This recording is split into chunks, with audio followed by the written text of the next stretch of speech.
Hello friends, welcome to YouTube channel tips and tips. अगर हिमाचल में पुरानी पेंशन स्कीम लागू होती है तो कार्मिक के 10% और सरकार की 14% कटौती का क्या होगा? ओपीएस के तहत कर्मचारी को सेवानिवृत्त होने पर अंतिम वेतन का 50% वेतन मिलता है।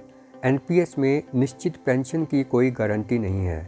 कर्मचारी के मूल वेतन से निर्धारित राशि की कटौती होती है और सरकार अपना हिस्सा देती है। बाज़ार में पैसा कंपनी लगाती है। सेवानिवृत्ति के बाद बाज़ार की स्थिति के मुताबिक पैसा मिलता है। अगर मान लें कि जमा राशि पर 12,000 रुपये ब्याज प्राप्त होता है तो महीने की पेंशन 1,000 रुपये बनेगी। जहां एक और ओपीएस में सेवानिवृत्त कर्मचारियों को सरकारी कोष से पेंशन दी जाती है, लेकिन एनपीएस शेयर बाजार आधारित है और इसका भुगतान बाजार पर निर्भर करता है। ओपीएस में कर्मचारियों को रिटायरमेंट के समय जीपीएफ में कोई निवेश नहीं करना होता, लेकिन एनपीएस में 60% फंड सेवानिवृत्ति के समय कर्मचारी को मिलता है और 40% पैसा सरकार निवेश करती है। उसी के आधार पर हर महीने की पेंशन मिलती है। ओपीएस में सेवानिवृत्त कर्मचारियों को हर 6 माह में महंगाई भत्ता अर्थात डीए मिलता था, लेकिन एनपीएस में इसकी व्यवस्था नहीं है। ओपीएस में पेंशन के लिए वेतन से कोई कटौती नहीं होती। इस प्रकार हम ये समझ सकते हैं कि एनपीएस में कर्मचारी के वेतन से 10% यानी बेसिक प्लस डीए की 10% की कटौती होती है। अब सबसे बड़ा प्रश्न ये उठता है कि क्या राज्य सरकार केंद्र सरकार की अनुमति के बगैर पुरानी पेंशन की व्यवस्था कर सकती है? इसके उत्तर में संविधान की 7वीं अनुसूची के अंतर्गत राज्य सूची के विषयों में 42वें स्थान पर राज्य की पेंशन अर्थात राज्य द्वारा या राज्य की संचित निधि में से संदाय पेंशन का उल्लेख किया गया है। इसका अर्थ ये हुआ कि राज्य द्वारा अपने कर्मचारियों को पेंशन देना राज्य सूची का अपना विषय है। इसमें केंद्र सरकार कोई हस्तक्षेप नहीं कर सकती है। दिसंबर 2003 को जारी हुई नई पेंशन प्रणाली हेतु केंद्र सरकार के संकल्प में ये प्रावधान किया गया था कि राज्य के लिए यह वैकल्पिक व्यवस्था होगी कि वे जब चाहें नई पेंशन योजना को अपना सकते हैं। इसके अतिरिक्त नई पेंशन योजना से संबंधित किसी भी अधिसूचना में कहीं भी राज्यों के लिए इसे लागू करना अनिवार्य नहीं किया गया है। यही कारण है कि केंद्र द्वारा इस योजना को 1 जनवरी 2004 से केंद्रीय कर्मचारियों पर अनिवार्य रूप से लागू करने के बावजूद अधिकांश राज्यों में पुरानी पेंशन योजना ही लागू रही।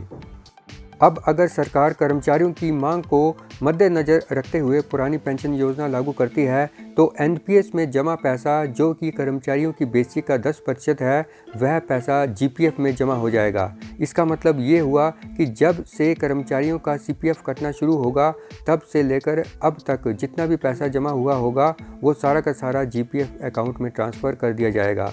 इसके साथ ही सरकार द्वारा किया गया 10% और 14% अंशदान एम्प्लॉयर कंट्रीब्यूशन सरकार के पास रह जाएगा और आगे से 6th पे कमीशन के आधार पर पे मैट्रिक्स के हिसाब से लेवल के अनुसार जीपीएफ कटौती होगी। इंटर डिस्ट्रिक्ट ट्रांसफ़र वाले टीचर फंसे। कॉन्ट्रैक्ट अवधि में एक जिला से दूसरे जिला में ट्रांसफ़र हुए टीचर फंस गए हैं। शिक्षा विभाग की इंटर डिस्ट्रिक्ट ट्रांसफ़र पॉलिसी का मसला सुलझने की जगह और उलझने वाला है। दरअसल शिक्षा विभाग ने ये केस अब कार्मिक विभाग को भेजा है। कार्मिक विभाग इन फाइल्स को डील कर रहा है और अपनी राय शिक्षा विभाग को भेजने वाला है, लेकिन ये राय शिक्षा विभाग की पॉलिसी और भेजे गए प्रस्ताव के खिलाफ है। दरअसल शिक्षा विभाग ने कार्मिक विभाग से पूछा था कि अनुबंध पर ही अंतर जिला पॉलिसी के कारण नए जिला में ज्वाइन करने वाले शिक्षक क्या उन जिलों में रेगुलर किए जा सकते हैं जहां से उप निदेशक ने अब तक ये रेगुलराइजेशन नहीं की है। वर्तमान में 12 में से 7 जिलों में ये नियमितीकरण हो चुका है और 5 में होना बाकी है। सबसे पहले बिलासपुर के उप निदेशक ने 2016 की कार्मिक विभाग की चिट्ठी का हवाला देते हुए ये मामला प्रारंभिक निदेशालय से उठाया था। इसके बाद देखा देखी अन्य जिलों ने भी ऐसा ही किया। अब स्थिति ये है कि एक जिला से दूसरे जिला में म्यूचुअल आधार पर ट्रांसफ़र हुए 2 शिक्षकों में से एक रेगुलर हो गया है और दूसरा नहीं हुआ। इंटर डिस्ट्रिक्ट ट्रांसफ़र पॉलिसी में शिक्षक विभाग की गलती की सज़ा भुगत रहे हैं। पहले जब यह पॉलिसी बनाई गई तो कार्मिक विभाग से पूछे बिना सीधे कैबिनेट से ही अप्रूवल ली गई। अब जबकि अपने विभाग के उप निदेशकों ने मसले को उलझा दिया तो कार्मिक विभाग से पूछा जा रहा है। ऐसे में अनुबंध से रेगुलर हुए और रह गए शिक्षकों का भविष्य लटक गया है। आखिरी बजट में हर वर्ग को राहत देंगे जयराम। पे कमीशन, एरियर, राइडर पर घोषणा संभव। नई नौकरियों का ऐलान भी कर सकते हैं मुख्यमंत्री। मुख्यमंत्री जयराम ठाकुर वर्तमान सरकार के आखिरी बजट में समाज के हर वर्ग को छुएंगे। जिस तरह से इस बार बजट में तैयारी हुई है, उससे लगता है कि नई योजनाएं लॉन्च करने की बजाय लोगों को सीधा लाभ देने पर सरकार का फोकस रहेगा। बजट बनाने से पहले मुख्यमंत्री ने विधायकों, अफसरों और आम लोगों से भी सुझाव लिए हैं। इसके बाद बना बजट भाषण 4 मार्च को विधानसभा के सामने रखा जाएगा।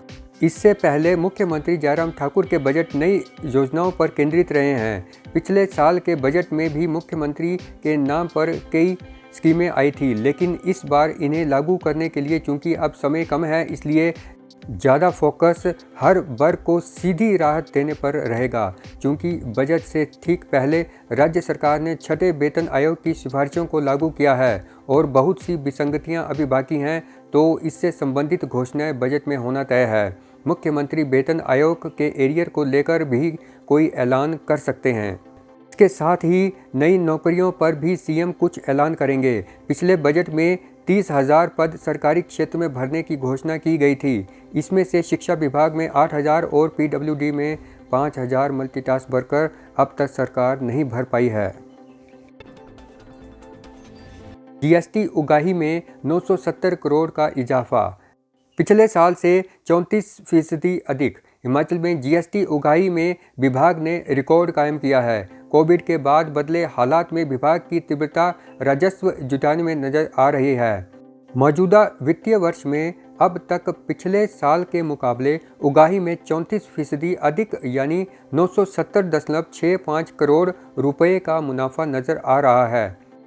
इस वित्त वर्ष में अब तक 3,826.76 करोड़ रुपए की उगाही जीएसटी में हो चुकी है, जबकि पिछले साल यह आंकड़ा 2,856.11 करोड़ रुपए ही था।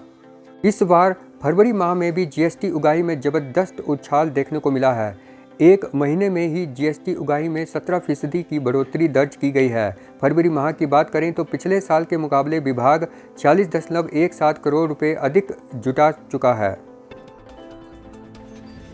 जेईई मेंस का शेड्यूल जारी। नेशनल टेस्टिंग एजेंसी ने ज्वाइंट एंट्रेंस एग्जामिनेशन 2022 का शेड्यूल जारी कर दिया है। अब आवेदन की प्रक्रिया शुरू हो चुकी है। जेईई मेंस सत्र 1 का आयोजन 16, 17, 18, 19, 20, 21 अप्रैल को होगा और सत्र 2 का आयोजन 24, 25, 26, 27, 28 और 29 मई को होगा। बता दें कि एनटीए ने पहले ही ये कंफर्म कर दिया है कि इस वर्ष जेईई मेंस 4 की बजाय 2 बार ही होगी। रूस यूक्रेन में आज फिर होगी बात। जंग खत्म करने की कोशिशों का पहला दौर बेनतीजा निकलने के बाद यूक्रेन और रूस के बीच बातचीत का दूसरा दौर बुधवार को पोलैंड में होगा। हालांकि इसका टाइम नहीं बताया गया है। वार्ता का पहला दौर सोमवार को बेलारूस और यूक्रेन की सीमा पर हुआ था। लगभग 6 घंटे चली इस वार्ता का कोई परिणाम नहीं निकला था। यूक्रेन ने रूस पर वैक्यूम बमों के इस्तेमाल का आरोप लगाया है। गौर हो कि वैक्यूम बम न्यूक्लियर हथियारों के बाद दूसरा सबसे खतरनाक हथियार माना जाता है। 2007 में रूस द्वारा विकसित इस घातक बम में 44 टन टीएनटी के बराबर धमाका हो सकता है। ये बम अपने आसपास के 300 मीटर के इलाके को पूरी तरह से खाक कर सकता है। इस बम की खासियत ये है कि ये वातावरण में मौजूद ऑक्सीजन को सोख कर जमीन में के ऊपर धमाका करता है। इस बम के धमाके से हाई टेम्परेचर और सुपरसोनिक विस्फोटक तरंगें या शॉक वेव पैदा होती हैं, जो अपने रास्ते में आने वाली इमारतों और इंसानों समेत हर चीज़ को राख बना देती हैं। तो दोस्तों, आज के इस सेशन में इतना ही। जल्दी ही मिलेंगे एक नई वीडियो में नई जानकारी के साथ। तब तक के लिए goodbye and take care.